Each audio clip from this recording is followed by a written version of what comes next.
तेरे को खाना वाना बनाना तो आया नहीं, उस दिन मैंने सिखाया तो मैंने अपना मत्था पकड़ लिया।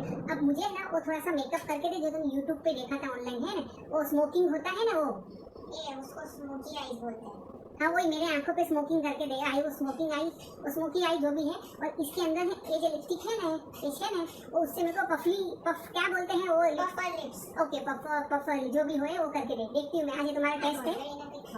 अरे બધું ખબર પડે, તમારા કરતા વધારે અમે હોશિયાર, ઓકે? હા સારું, ચાલ હેન્ડ સ્ટાર્ટ કર, 1 2 3 સ્ટાર્ટ. આ તો ખરા આરતી કરું. હા લે પકડ.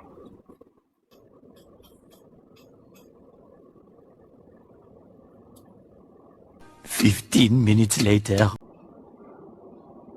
मम्मी जी आंखें खोल सकते हैं आप। ये हेयर एक्सेसरीज भी लगा था, ये थोड़ा सा फ्लावर है ना, अच्छा लगेगा.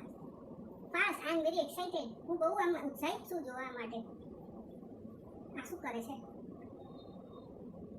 હવે આ ખોલો. आ શું કર્યું તે મને? આ તો ए डोबी गधेड़ी, आगे क्या किया तूने? मुझे तो ज़ॉम्बी बना दी. ये मेकअप किया कि इनको सूट नका बना दिया है? अवतार लग रही हूँ साक्षात. सूट नका कहीं धरती पे मेरी माँ, ये भगवान मुझे बख्शो. ए माँ मुझे चक्कर आ रहा है. तूने तो बोला था मेरा आई मेकअप वो स्मोकी आई मेकअप बनाना का बोला था. मेरे को राक्षस नहीं बनाना था. ये नया अवतार लिया धरती पे एक राक्षस ने, ऐसा लग रहा है जैसा. मेरी माँ बचाओ भगवान, हे माँ माता जी. अच्छी लग रही है. ये अच्छी लग रही, तूने मेरा मजाक बना के रख दिया.